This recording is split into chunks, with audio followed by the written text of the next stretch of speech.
What's going on, everybody? David here. Today we're talking Travel Rewards credit cards. Today we're looking at two credit cards. The first credit card is the all-new United Explorer card. The second card is the American Airlines AAdvantage Card. First off, if you're new to the channel, please hit the subscribe button. Don't forget to hit the little bell icon so you can get future updates on my videos. Okay, so we'll put these cards together head-to-head, see which one comes out on top. This is my personal opinion as far as airlines go. If you like one airline over the other, then you might see differently. But let's go ahead and take a look at the cards. Okay, so the first thing I like to look at is the annual fee. The annual fee on the United card is $95, so that's not too bad. It is waived the first year, so you don't have to pay anything. So you get to try the card out for a year and then decide at that point. The American Airlines AAdvantage Card, the annual fee on this card is $99. It's also waived the first year, so you can try the card out, and then at that point you can figure out if you want to keep the card or not. So just looking at the price that you'll have to pay in 1 year, the United card wins out because it's only $95. So that is pretty good. So United wins that category. Let's look at the next category, the bonus structure. So what do you get in bonus after the first 3 months? With United, you will get 40,000 bonus points. That's after spending $2,000 within the first 3 months. And then you also get a $100 statement of credit after making your first purchase. This is pretty interesting. The $100 statement of credit is something different. And I'll explain to you in a minute why I think the points are better than the statement of credit, but that's the structure that they have, so it's not too bad. American Airlines structure, you get 50,000 bonus miles, and that's after spending $2,500 within the first 3 months. Okay, so let's look at the spend. You have to spend $2,000 with the United card. You have to spend $2,500 with the AAdvantage card. I personally think if you can spend $2,000, you're probably going to be able to spend $2,500 as far as the minimum spend. If you think you can't spend that money, then maybe you should wait until you have a big purchase coming up. Make sure you have the cash in your account, in your bank account, and then get the card, and then you can hit the bonus a lot easier. So let's say you have to buy a refrigerator, you have to buy an expensive appliance. I would recommend buying it with your credit card anyway because you get some extra insurance benefits and things like that. So that's kind of the way that you should work it if you think you're going to have problems hitting that minimum spend. But looking at the minimum spend and then the bonus structure, I like the American Airlines structure a little bit better. I like that 50,000 bonus points because it will allow me to go further if I'm using points to fly. And the reason that I say that is a basic round-trip ticket, as far as using your points, is about $25,000, and that's round-trip from Los Angeles to New York, so domestic. So if it's $25,000 and I want to go with someone, a partner, girlfriend, what have you, the 50,000 bonus miles will get me there. As far as United goes, 40,000 is not going to get you there, and the structure is pretty much the same. It's about 25,000 for United as well. Each person round trip. So I am still going to need an extra 10,000 bonus points or 10,000 points in order to fly. $100 is not going to get me 10,000 points. I'm not going to be able to purchase 10,000 points with $100. So that $100 statement of credit is really not going to help me in that situation. So I would prefer to have 10,000 points. And I wish if they had this card and they gave you the option of taking a $100 statement of credit or 10,000 more points, that would be even better because then they'll bring you up to the 50,000 points that you would need to fly with you and someone else. So that's just my opinion when it comes to that. I think American Airlines wins out in that category just because I like the 50,000 bonus points. I can do a lot more with them. Okay, so let's look at the next thing here, and that's the earn possibility.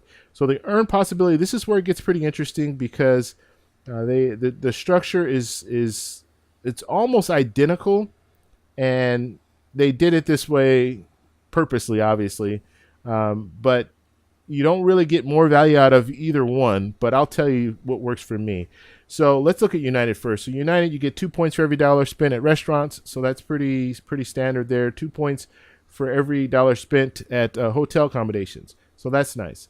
And then you get 2 points for every dollar spent on the airline, or for if you're purchasing your plane tickets, or if you're using it to make purchases, like let's say you're buying a meal or something on the plane. So that's pretty interesting. And then you get $1 for every, or 1 point for every dollar spent on everything else. Now, American, they give you 2 points for every dollar spent at restaurants, 2 points for every dollar spent at gas stations. So that's different. And then you get 2 points for every dollar spent on all eligible purchases on American Airlines. So that is their structure. And then everything else, you're going to get 1 point for every dollar spent. Now, this is really a personal preference thing. If you travel a lot and you think you can really benefit from getting 2 points for every dollar spent at hotels, then you might want to consider this. Now, for me, just for me, I would prefer to have the gas because the gas is more valuable to me. Gas stations is more valuable to me. If I'm getting 2 points for every dollar spent with gas stations, that's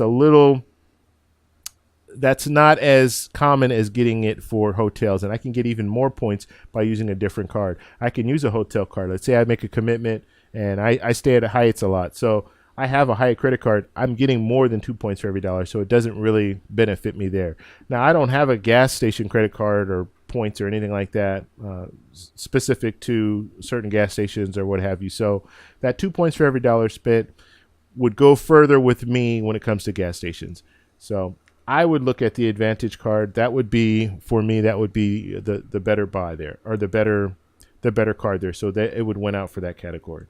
Okay, the next thing we want to look at is specialty benefits. So this is something that's just unique to this card, something that the other cards don't offer, extra perks. So let's look at United first. They have, you get a free check bag, so that is really good. It's always nice to have a free check bag. No blackout dates. That's really nice. Now, I don't know. It says no blackout dates, but I have points with United, and there are blackout dates. So I don't know exactly what they're saying. I think when they say no blackout dates, they have reward seats that are valuable where you only have to spend 40,000 points, or you only have to spend, and this is like going out of the country. And the only reason I'm saying this is because I just booked a flight out of the country. 40,000 points to go to Thailand economy, or 75,000 points to go business class. And then you have some other, you're able to get a seat, but it costs 90,000 bonus miles to fly business class, or 180,000 bonus miles to fly first class or business class. So they say no blackout dates, but they really raise those points up to where it's one of those deals where you wouldn't even want to get it to begin with. So that's just my take on that. Priority boarding, that's good. They do offer that. And that is pretty much it when it comes to that. Your miles don't expire, so that's good. And TSA PreCheck. Okay, so TSA PreCheck, that's a really good one. You're able to get TSA PreCheck, so that's really kind of a specialty thing. If you don't have TSA PreCheck or Global Entry, I highly recommend getting it. It definitely will speed you through the lines when you're at the airport. All right, so that looks like it. And then you get the United. I didn't go over that, but you get the 2 United Club passes, which is pretty good. So you'll have lounge access. You'll be able to use it twice. So that's good. That helps out. Okay, let's look at American. So American, their bonus structure, you get a free check bag. That's good. Priority boarding, that's good. No foreign transaction fees. If you spend $20,000, you get a $100 statement of credit. You get 25% off in-flight food, so that's not bad.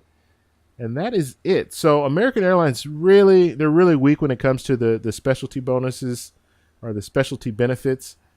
United has more. They have the TSA PreCheck, which is one of those really valuable benefits that you can get. So I definitely would give United. United is better equipped in that category.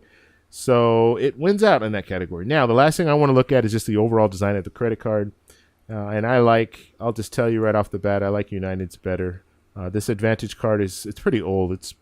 I got the card a couple years ago, and it's still the same card design. So I like United's. It just looks a little flashier to me. It looks nicer. So it wins out on that. So my overall opinion, I would go with the United credit card. Although I have the American Airlines credit card, I would go with the United. I don't have the United card yet, and it's one of those cards that I'm considering getting. The main reason, though, for me getting the United card is I have the Chase Sapphire Preferred, Chase Sapphire Reserve, and I have the Chase Ink card. So I have all those points built up in Chase already. And getting a United card will give me some extra points in my whole little Chase setup, and I can transfer points. So if I have 40,000, let's say I wanted to get 2 round trip tickets from Los Angeles to New York, and I needed an extra 10,000 points. Guess what? I can transfer those points from my Chase Sapphire Preferred into my United account. So it just gives me more points to work with. The American Airlines is on a whole different structure, so they don't work with Chase when it comes to transferring points. So that's one of the reasons why I would consider this. Now, I've had the American Airlines card for 2 years, and it works for me. If I'm flying American, it definitely works for me. But it's not one of those cards that I use very often anymore. And it's one of those cards I'll probably end up getting rid of and just strictly going with United. So that's kind of what I'm thinking about in the future. But more importantly, though, I'd like to know what you guys think. Do you have the American Airlines AAdvantage card? Do you have the United card? Which one do you like better? What are the pros and the cons? Post in the comments below. If you have any questions, also post in the comments below. If you like this video, please give me a thumbs up. Please subscribe for more, and I'll talk to you guys in the next one. Bye.